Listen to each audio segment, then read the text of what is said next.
Welcome to the Grizzled Geek in Review for August 31st, 2018. I'm Mike. I'm Doug. And it's still August as well. We're long just month? trucking. Well, yeah, it was a long month, but yeah. But we were just trucking through this year, though. Yeah, like what, the fall's coming already. Yeah. What's going on, man? But, man, look at this list of movies still to come. Oh, yeah. But even though the year is mostly over, folks, we have a lot of genre movies still coming out this year. We're going to go through them all this week. This is, as a reminder, your weekly wrap-up of nerd news, where we gather up all the stories of the week and give it to you in one half-hour section. So if you don't like getting news on a daily basis, this is the show for you.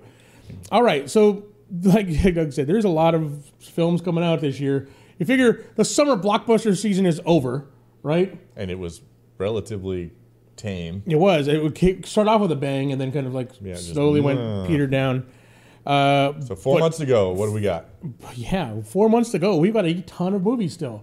So we're going to break them down for you here in order in which they're releasing. So first off, September 7th, we're going to have The Nun, right? Now this is, Doug's not a big horror fan, but this movie is really good. It's in the Conjuring universe, which is very popular and really well done horror movies. So people are looking forward to The Nun. After that, September 14th, we have The Predator, which is, oddly, I'm not excited for. I was a huge Predator fan back in the day. Yeah. But I just haven't got, even though this one's one of those movies that's gone back and kind of, Ignore all the crap that came. This is a sequel to the first one. This is a sequel to the first one kind of thing. Hopefully there'll be some mention of Dutch, Arnold Schwarzenegger's character, or something like that, which has never happened in a Predator movie. Tease confrontation with aliens. Yeah. Like, I'm going to see this movie, but it's not one I'm like, oh, I can't wait for The Predator. Yeah. And the trailers haven't done it. Even though I like, this is Shane Black. So he's a good director, good action director. So we'll see. And it's got Boyd Holbrook in it, who was great in Logan. So we'll see. Doug's most anticipated movie is October 5th. Venom is coming out. We're going to have to see that one just for your review of it. Do a review. Following that, October 19th, Halloween. Now, this is the remake not even a reboot, the sequel that I'm most anticipating. All right, yeah. Because it is, like The Predator, ignores all the stuff that came after the first movie, and this is a direct sequel to the first movie. So, yeah. And it's got, isn't Jamie Lee Curtis? Jamie Lee Curtis is reprising the role, okay. So this is be exciting about. All right, then on November 2nd, we got The Nutcracker and the Four Realms. This movie does not do anything for me. I mean, the Nutcracker story's been told countless times. Now they're adding in like the Four Realms bit to it, and just from the trailer, or just from what I've seen about it, it doesn't do anything for me. It's like their new direction for the Nutcracker, new and exciting. Yeah, I'm like, oh yeah, okay. All right, November 9th, we have The Grinch. Now, The Grinch, you're saying? Didn't we already have a great animated Grinch? Right. And we didn't have a great live-action Grinch. And why are we getting it in November? Yeah, why are we getting November? Yeah. We're getting another animated version, so this is the animated movie of The Grinch. Okay. So the first one was a made-for-TV, hour-long special. This is going to be a full-on movie-length animated. So I love The Grinch. It was one of my favorite of the Dr. Seuss. I'm like, Doctor Who, wow. Yeah. Freudian slip. Yeah, exactly. We're pretty sure Doctor Who was Dr. Seuss. Dr. Seuss, yeah, exactly. That's a theory. We'll get into our theory video about that later. But yeah, I'm excited about The Grinch. Then we have The Girl in the Spider's Web, November 9th. This is a sequel to, or kind of a sequel to The Girl with the Dragon Tattoo, which was two great movies, actually. The original and then the remake, both were very good. So I'm kind of excited about that, although the director is saying something about it not being a reboot or a sequel, although this is the sequel to that first novel. Oh, right, yeah. So who knows what they're doing with it. And then we have, of course, Fantastic Beasts, The Crimes of Grindelwald. These movie names are getting so long. Yeah. That comes out November 16th. Okay. Then we have Ralph Breaks the Internet on November 21st. Wreck-It Ralph was awesome. Wreck-It Ralph was awesome, yep. Robin Hood, November 21st. Now, this is another one of those. All right. A medieval adventure that nobody asked for. Nobody asked for. All right. It's one of those public domain properties that like same with King Arthur. King Arthur has not had a hit movie since 1981, and Robin Hood has not had a hit movie since 1991. And what those two have in common is those were the last two that were faithful to the actual stories of those characters. Now, there have been several King Arthur movies since then, and there have been several Robin Hood movies since then, and all of them have a fresh new take on the character. And and nobody wants a fresh new take of a character they know all about. No movie, not since Kevin Costner's Robin Hood has there been a successful Robin Hood, not since Excalibur has there been a successful King Arthur movie. Some of them have maybe made their production budget back, but none of them have made money. So, there you go. And this one doesn't look any different. You know what this reminded me of? It reminded me of The Arrow. Yeah. I'm all like, wow, are we just making a medieval version of the Arrow from the Arrow? DC's Arrowverse? Yeah, exactly. It looked like that. We'll see. Sad. I'll probably see it. That's the same. I've not seen almost any of the remakes that have been so horrible. The most disappointing one was probably the Russell Crowe one, which had nothing to do with Robin Hood until he didn't actually become Robin Hood until the very end of the movie. Oh, nice. It seems kind of like a misnamed movie. You want the origins of Robin Hood, where he puts on the hood at the very end. He never really had a hood. So. Yeah, I'm all right. All right, so after that, on December 14th, we'll get into December now, Mortal Engines comes out, which is an interesting looking movie. It's one of these ones where I'm like, I'm not sure about this. I mean, it's... If you're a fan of... Peter Jackson? Yeah. If you're a fan of his work, it has his, even though he's not directing it, he's producing it, it has his imprint of kind of quirky, weird... But super attention to detail. Super attention to detail look, kind of stuff, It looks interesting enough that I'll probably check it out. Now, the first one of these on the list that I'm really super stoked for, December 14th, also, is Spider-Man Into the Spider-Verse, which is the reason why I think Mortal Engines is not going to do that well. Because the first trailer came out for this in wild audiences, and then the extended look at Comic-Con really got people excited about this. Mm-hmm. I mean, we're going to get to see, Peter Porker Spider-Pig on, in a movie. I can't tell you how excited I am about that. So, and then for a movie that got pushed up, which we're not sure whether this is going to help all the movies. Yeah, it was weird. I could be wrong, but I'm pretty sure this was originally slated to come out Christmas Day. Yeah, it was. It was. We even reported when all the movies coming out on the 21st. This one's coming out next, Christmas Day, the next week. Mary Poppins, December 19th now. So, whether this is going to hurt or help the next group of movies, which all come out on the 21st of December, and starting off with Aquaman, the one we think is going to win the day. Yeah, pretty sure. But it's still probably going to get hurt by all these other movies coming out, and Mary Poppins the week before. Yes. It's got to beat Mary Poppins for the, on her second week. I believe it will. That shouldn't be a problem for it. Although I predict Mary Poppins will have longer legs, being the family fare during the holidays. Well, it'll depend on how good Aquaman actually is. This could be... And how good Mary Poppins is. Yeah, well, that's true. So this could be another, Wonder Woman with, if it's got those legs, that kind of story. We'll see. That's true. Then we have Alita Battle Angel on the 21st, which is looks really good, but I have a feeling it's going to get buried under all these other movies, sadly. Plus with the controversy about the eyes and the, Uncanny It just Valley. doesn't have the name recognition. Yeah. Then Bumblebee also on the 21st, and and then I'm curious to see the Gen 1 look of the Transformers on the big screen, but otherwise, just stop making Transformers movies. It's due for a reboot. They're rebooting the whole thing.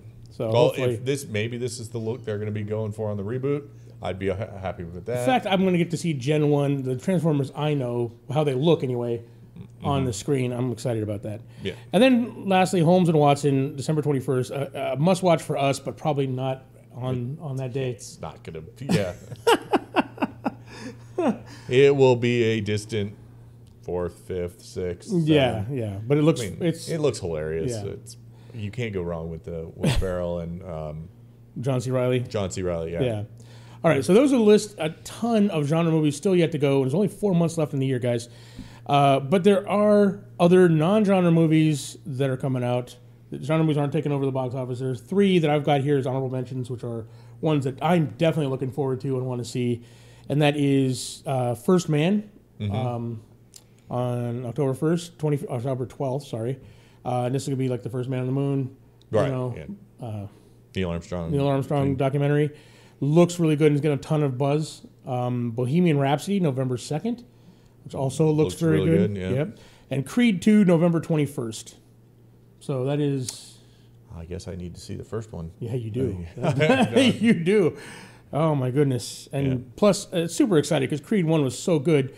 And I love Dolph Lundgren. So you're a chance to see Dolph Lundgren come back to reprise his most iconic role. Yeah, that'd be cool. It's going to be awesome. All so right. there you have it, folks. Tons of movies still in the year, 4 months to go. All crammed in, well, most of them in one day. So what's the highlight of this list? Oh, man. To be honest with you, it's got to be a toss-up between Creed 2 and Aquaman for me. Although I really want to see, Halloween and Spider-Man Into the Spider-Verse too. Yeah. So I don't know. It's rough. Hard to say for me. What about you? Yeah. I am really curious about Aquaman. And I was not a huge fan of the first Fantastic Beasts movie, but the trailers for Crimes of Grindelwald really have me kind of stoked to see this sequel. So that's high up on my list too. Well, those are our favorites, or what we're most looking forward to. However, people have voted on Fandango's for their favorite, and we'll get to that story later. Oh, okay. That'll be... All right. It's super excited about what fans are most excited about. Yeah. Oh my god. Well, we know people are stupid. But all right. Did Alec Baldwin drop out of the Todd Phillips Joker movie because of Trump comparisons? This is weird. This was a weird story. So it was reported earlier this week, I think Tuesday, that Alec Baldwin was cast as Thomas Wayne. Which was awesome casting. Everyone got super excited about that. Yeah, okay, that's cool. Well, okay, let's see then. However, the day after, Baldwin tweeted, "Let me state, for the record, that I have not been hired to play a role in Todd Phillips' Joker as some Donald Trump." I don't know what you were going for here. That's how he spelled it. Mank. Mank. I don't know. Mank, yeah. That is not happening. Not happening. So... basically, he later stated in a USA Today interview, "I'm no longer doing that movie. I'm sure there are 25 guys who can play that part." And this came about because the director said, all right, one, went way off script with Thomas Wayne. Kind of seems like he was going for a Flashpoint kind of Thomas Wayne like a greedy businessman that was... he compared him directly to Trump. Yeah, Trump in the 80s. Trump in the 80s. And even so far as to cheat on Martha. Right. So not to Thomas Wayne from the comic books. Yeah. So... And it was like a lot of people went with that Trump... Because the line was like Donald Trump from the 80s, right? Which is Donald Trump from the 80s, kind of womanizing businessman kind of thing. Not the President Trump, but... Everybody took that line, of course, mention of Trump, and went, "Oh my God, they want a Donald Trump, person, or whatever." Mm-hmm. And that went all over the internet. So people are speculating this backlash from that. Although he plays Trump on Saturday Night Live very well. Well, and maybe that's why he didn't want that. He's like, "Yeah, that's a caricature. Yeah. That's in a parody show. I don't want to do that in a serious movie." Right. Although, to be clear, he was just making a comparison. He also compared him to Gordon Gekko from Wall Street, too. Yeah. But no one picked up on that reference and ran with it. Yeah. Just the mention of Trump. There you go. So, So no Alec Baldwin. No Alec Baldwin. Which, I hope the director takes this to heart and goes, "Oh, maybe that's a bad idea for Thomas Wayne." Yeah, true. Hopefully. I don't know. I mean... Of course, everyone was clamoring for what was his name? Negan from Walking Dead. Oh, okay. Who played Thomas Wayne in Batman vs. Superman. Yep. But because they don't want this movie connected with the DCFU, I thought they came back and said it was going to be. Get the back and forth. Who knows? Yeah. But the director's like, we want to make sure we're separated. We don't want to have any continuity issues. So that will just confuse people. Unlike having multiple people playing the same character. Yeah. It wouldn't confuse people. This is why oh my gosh. Oh, man. You need a Kevin Feige. Yeah. You ever wonder, like, Marvel's back there just laughing at all this stuff? Yeah, maybe. Just Marvel execs just like, what are they doing? All right. Speaking of Disney, moving on over to Star Wars 9. Dominic Monaghan, Kerry Russell, and Matt Smith this week have been confirmed as cast in Episode 9. Okay. And already, cluttered. Yeah, I would say that's 2 new characters too many. Yeah. Even though this is going to be a movie that is supposed to close out the trilogy, they have to have good endings for all these new characters and a proper send-off to all the old characters. It's a lot. That's a lot on on the plate there to handle. Now, no one knows who any of these characters are playing. Dominic Monaghan is said to be a super fan and has been hounding JJ for a role ever since Force Awakens. Right. Okay. Right? Now, again, his role could just be, some kind of cameo, walk-on role. Like a lot of celebrities have been in these last Star Wars movies. Yeah, I mean, true. even the stormtroopers. Yeah, under the armor, stormtroopers. Just so whatever. they could say they were in a Star Wars movie. Who Correct. were fans for their whole life, which is awesome, by the way. Big props to you guys who are putting it out there for that. Yeah. So it could be a role like that, where you're just like a walk-on or a one-line or something like that. However, the Matt Smith role is said to be a key role, and has led to some wild speculations about his role, including the big one is Grand Admiral Thrawn, which, because he's English, right? Okay. Former Doctor Who. Okay. Yeah. So, and he's got the build, right? He's got the long face. He's got the sharp features. He's just, so he could pull off Thrawn, and they're talking about bringing Thrawn. Thrawn's already canon now. He's been in Rebels. He is canon, yeah. Why would you bring him into this movie, though? I don't know. What purpose would he play? Yeah. Without him, a key role, without him being a major role, maybe he's the organizing force that the New Order needs, because right now they're being led by crazy. Yeah. Who knows what the deal is, but it's that's all we know right now is that they've been cast and we have no idea what they're playing. All right, let's get some updates for the DC universe. The one thing DC is doing right, it seems. Yes. At least not in comic wise. I think they're knocking it out of the park. Yeah, they're killing it in comics. DC Universe officially launches on September 15th, which coincidentally is Batman Day. I don't know if that's because they're releasing this as Batman Day or if it was Batman Day beforehand. But anyways, Batman Day. Batman Day. Titans premieres about a month later on October 12th. So which seems to be the big thing everybody's anticipating. Yeah, why would you not launch when it was ready? But all right. They'd miss Batman Day. True enough. All right. We also got a clip of Young Justice Outsiders. Where, they just mashed 2 different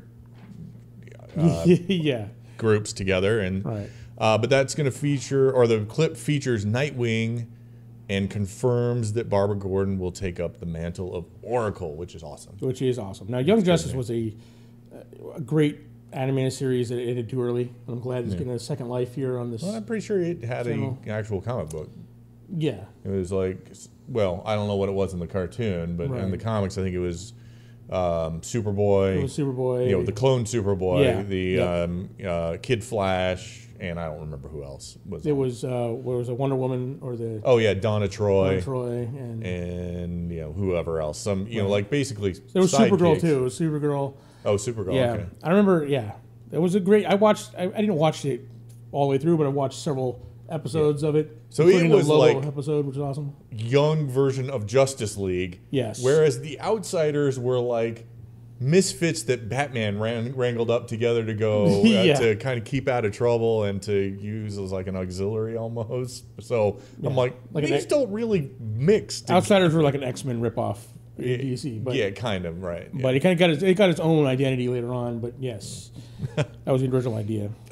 But yeah, I don't know. I'm excited about this DC Universe thing. So yeah, I think it'll. It's upon us. That's what 16 days away. Yeah, it's not very far. Yeah, so. All right. Well, that does it for our main stories. Now on to our smaller Small stories. stories. This right here. I can't stop it. I try. I'm in control of the graphics. I try every week for you guys. All right. So, Walking Dead director and special effects and makeup master Greg Nicotero, who is awesome, by the way. He came up in special effects, and he's directed some of the more awesome episodes of Walking Dead, in my opinion. Okay. Has joined the Spawn movie to create the new design of Spawn. Now, Why would you redesign Spawn? Well, this is a story hit, and of course, everyone, like you said, why would you redesign Spawn? Spawn's iconic looking. Yeah. Everyone knows Spawn is. That was the best part of Spawn. Todd McFarlane came out and said later the next day that they're adapting to speak about the changes to Spawn, where he's saying, like, look, there's going to be some things. He's going to have the mask. He's going to have the cape, right? He's going to be dark, but there's changing some things that, hardcore Spawn fans will be noticed that it will be different. I'm going to assume they're taking the white out of the costume because he's supposed to be more like demonic and dark from the shadows kind of thing. He'll probably still have the red cape and the mask with the white eyes or whatever. The chains and all that. The chains and all that will probably still be there. I'm going to assume like the white stripes on the costume or whatever will probably be gone. I don't know. But, I mean, it's the creator is overseeing this and directing it, so you can't blame any studio for any changes like that. So it'll probably be true as we can get. And Greg Nicotero, I trust in him and his makeup effects. So, because this movie's on the budget it's a lot of effects going to be practical. And if you're going to have practical effects, Greg Nicotero of The Walking Dead is the man you want to get for that. I'm excited. I'm highly tempted to mess up Mike's plans here and skip this next story. 'Cause for some reason, he gets sadistic glee out of me talking about Venom, which has unfortunately been voted the most anticipated movie of the fall by Fandango users, proving once again that Fandango users are morons. Just order your tickets from AMC or straight from Harkins. You don't join the crowd of...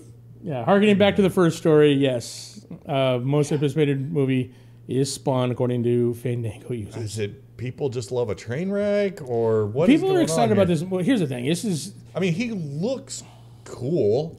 He's a cool character. The idea is kind of flawed. He's a cool character when you take into account his connection to Spider-Man. Yes, he is otherwise just a Eddie Brock's not a likable character. I believe, I could be wrong here on the Venom front. I believe Venom came into prominence around the time Spawn did. And he is essentially... Well, no, it was before Spawn, because Todd McFarlane co-created the Venom, and he gave him the look. He's the one that designed Venom. Okay. And then after he left Marvel, started Spawn like the next a couple years later. So just, recently. But, and I don't know how successful he was then. But then he was a bad guy. He was just a... Yeah. Nobody was like, oh, gotta have a Venom movie or anything like that. He was just a bad guy.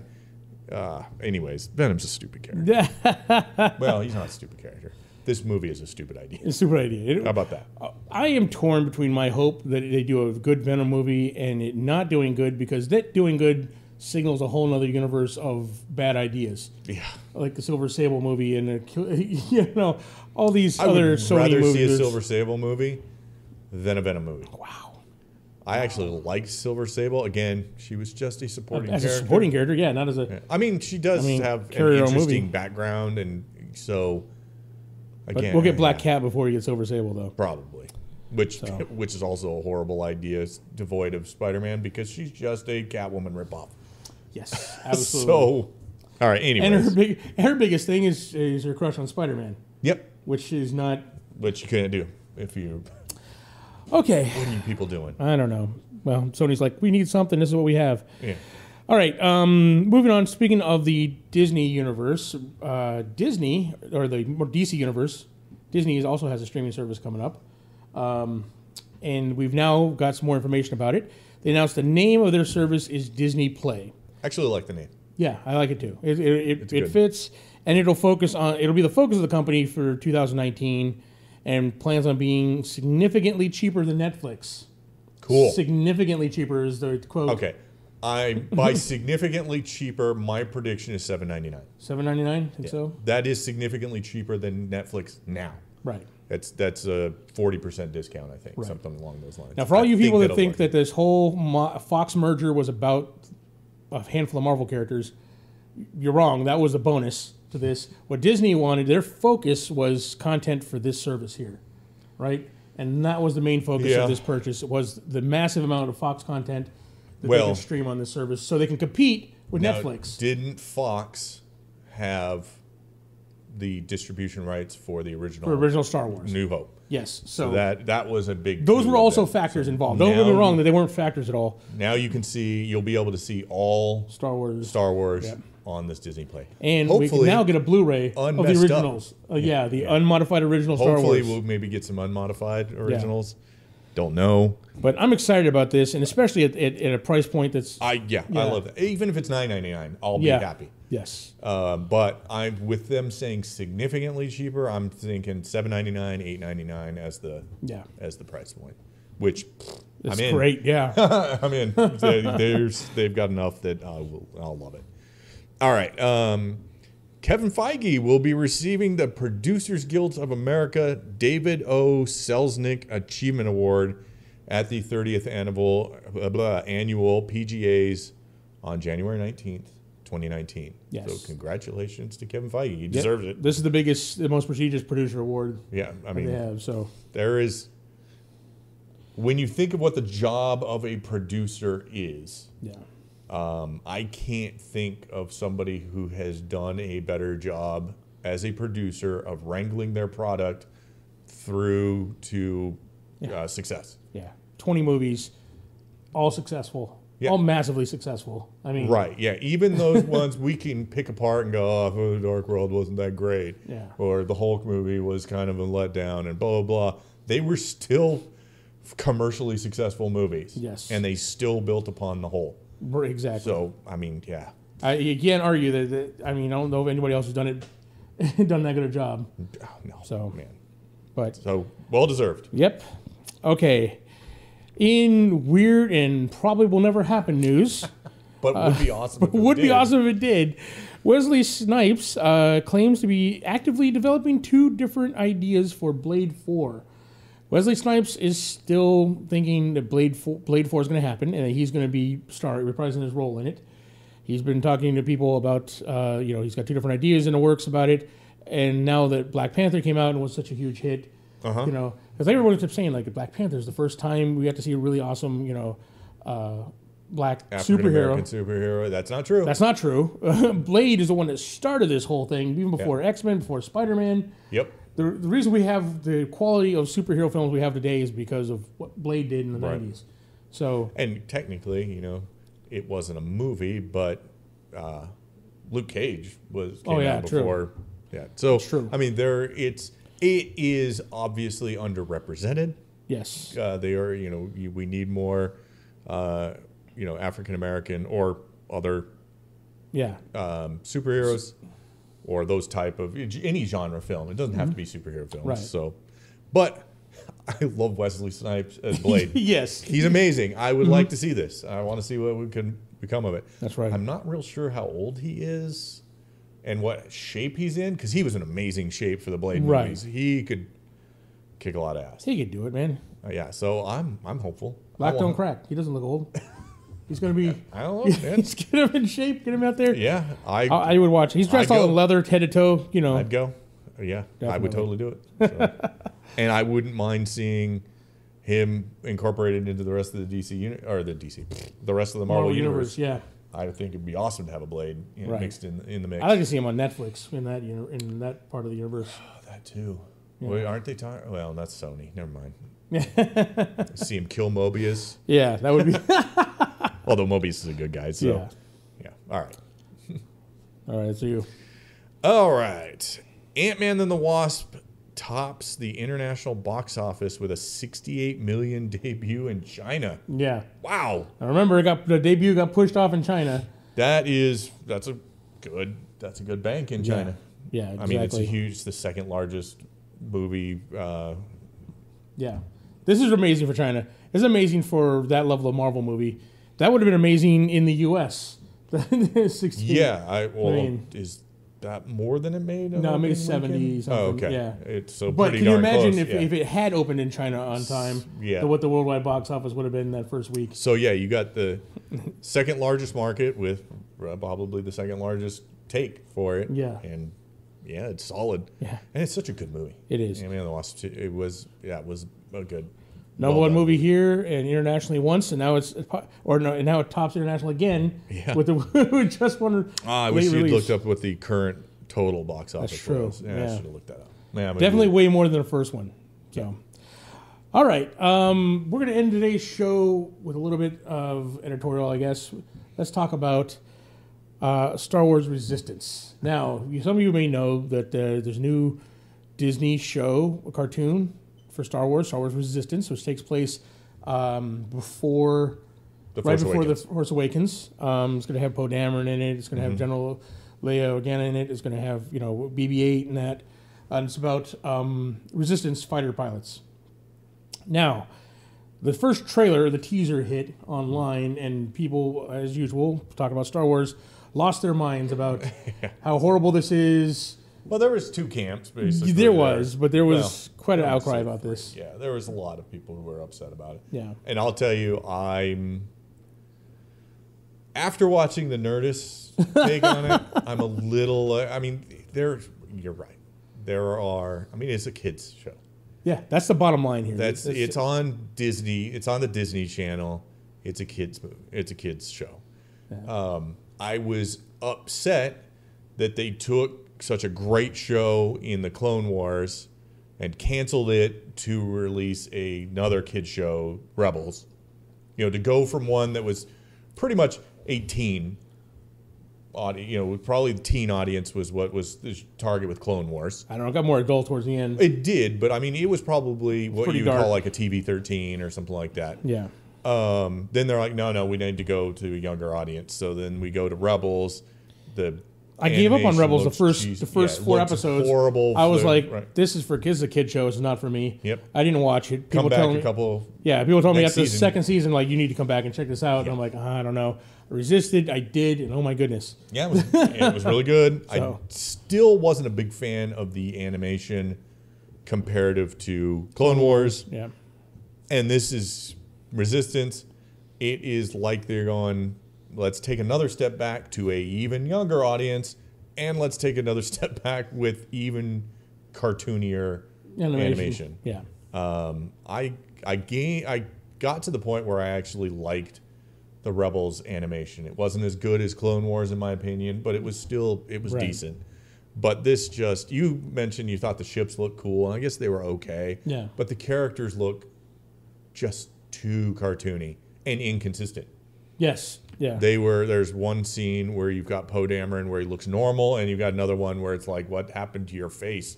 You look like you switched animators, and this guy who's not even out of college yet or something. Right.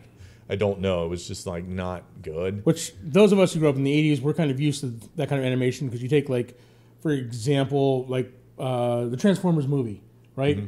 So you look at the scenes where Optimus Prime and Megatron are fighting, and they're like super detailed out, up close, and then the rest of the time it's just like hardly any detail. It's like just the colors and some shading, some shadows. So every once in a while you'll get like the up close shots where they totally took the time to detail it out, and then then some kind of basic stuff. And that's what it kind of the vibe I got here. And they're saying it's anime-like. The only thing anime-like in this animation, in my opinion, is the coloring. Yeah, is more more vibrant colors and stuff like that. Yeah. Otherwise, no, it looks like an American cartoon and not a particularly well drawn one. Yeah, it's like like you said, I think they focused their effort on making the ships look cool. Mm-hmm. You could make the argument that BB-8 looks good because he's a ball with a half ball stuck on top of him. I think that style of animation and the cell coloring that they're using looks good on inorganic stuff. Like all the metallic stuff looks metallic, right? That's why the ships in BB-8 look good. Right, yeah. When it comes to people, like living texture, it doesn't really. I mean, not for me anyway. Some people like that style of animation. I'm just not for me. And the tone of it seems very, like I said, and again, it may end up like Rebels. It may end up like Start off kind of childish and then move on. Well, you got to remember that Clone Wars also started relatively childish and not animated very well. And the Clone Wars movie was awful. I'll give you that. Started the whole thing was awful. Then you get the series and it just got better and better and better. Yep. Same thing with Rebels, and it is Dave Filoni. Like the only thing that gives me any kind of hope about this, not that it sounds bad. This is from my perspective. I know what they're doing. This is for kids, right? So I can't really complain about this. There's all kinds of. There's a Star Wars series coming out that like just for girls, like a girl line of toys. That's not marketed at me, you know. Right, yeah, and that's fine. Star Wars is a big enough universe that they could have several. It's a big enough sandbox that everybody can play in it, right? And not everything has to be towards. It's not like we're getting we have to wait 10 years in between Star Wars stuff. True enough. So there's enough Star Wars to go around nowadays. I was a little precious back in the day because we got we had to wait years between movies. Correct. So you had a 15, 18-year drought, there. True. Yeah. With nothing. So you're a little more precious of the material. But at this point, I'm like, there's plenty of Star Wars, guys. So that's why I'm like, if you don't like something, move on to the next thing, right? Something else. Here's the thing is, I agree with the people who are saying they're probably not going to watch this. Because I'm not. Yeah, I'm not going to watch this. I'm not intrigued until someone tells me season 2 or something like in Rebels. Yes, come back. You got to check it out. The just general concept of this show doesn't hold any interest. I don't buy into the Resistance. Just the whole concept of the Resistance is kind of stupid. Yeah. So I really don't want to see the early days of us struggling against a opponent who's, I guess, kind of a Cold War opponent of the Republic that's doing just fine. Yeah. So why are we struggling? Why is there resistance? Why is there resistance? Yeah. Plus, we know all these guys get whittled down to a handful on the Millennium Falcon later on. So, none of these guys make it. Yep. Spoiler alert. Yeah. So. Anyways, yeah. So I guess keep in mind it's just for kids. Yep. It is literally it's a kids show, and unless. I don't actually foresee it tackling any of the types of this themes whole that time Rebels period. I was not interested in it at all, but until I heard about the live action TV show that they're doing in this time period. Well, this is going to be closer to Return of the Jedi. It's going to be closer to Return of the Jedi, and I'm way interested in that because there's Luke, and how do they? I mean, obviously they're in the background. Luke probably will be. I mean, hopefully he'll make a cameo. Maybe not. Yeah. But there'll be Jedi. They'll be the influence of the main characters, so I'm looking forward to that. Plus it's Mandalorians, and it's Jon Favreau. So I like Jon Favreau. I mean that's basically it. I mean, like I said, in the same period between movies, we got two different things. One of them's geared towards a completely different audience. One of them's geared towards definitely my style audience. Like I said, there's plenty to go around there, so we can't really hate on this. It's not for us, but it wasn't made for us. So. Yep. My hot take on this is I think it's just fine for who they're, and who knows, it may, because you can't underestimate Dave Filoni's influence on something like that. Well, that's the big sad part for me is Dave Filoni went from Clone Wars. I was like, oh no, we're stopping that, and then we're gonna do this new thing, Rebels. Oh, it's kind of I guess it's okay. And then boom, this other little kid. I mean, like, why are you going backwards? Well, here's my take on the Dave Filoni bit. This is gonna be your bonus little story time here. I believe, this is my personal opinion, is that Dave Filoni was doing great on Clone Wars, had all those great ideas. Disney bought out Star Wars, cut it off. So he got to say, it's like, we want you to do another series, do this series. And so he followed the mandate, which is why the first season was more childish, whatever. But then slowly but surely he got more of his influence in there. Maybe. And then we brought in more Clone Wars characters and made more connections to Clone Wars. Yep. The story got really good. And now I think this is his, he's just basically towing a line till he gets what he wanted. And it got him Clone Wars back. Yeah. Right? He got Clone Wars. Yeah, he's getting to finish the series. We're getting Clone Wars season 7 because of the work. Is it 7 or 6? 6 or 7. I think it's 6. Yeah, because of this work he's doing for Disney in this end. Yeah. And that gets us another Clone Wars. I'm all for it. Do as many of those Disney things you want. And who knows? He is the people's choice to replace Kathleen Kennedy when she steps down. Yeah. I can't imagine anybody else. I mean, if you want a Star Wars fan, if you want to correct the way Star Wars is going, someone who's got talent who could do it, and someone who has the respect of the people that in Lucasfilm and the fans themselves. Yeah. This is the guy who can build bridges right here. Put Dave Filoni in charge of Star Wars. Make him a Kevin Feige I would love it. of Star Wars. Yeah. And that is going to fix your problems, I'm telling you. Yep. So, but anyway, that's our take on it. What do you guys think about this or any of the other stories we talked about earlier today? Please leave comments down below. Like, subscribe, tell your friends about us. Be sure to check out our other channel, which is all about gaming, mainly miniature gaming, the Grizzled War Master. And if you want to support the channel, you can do so a number of ways with the links down below. And we really appreciate it, guys. We'll be back next week with more nerd news for you. Bye.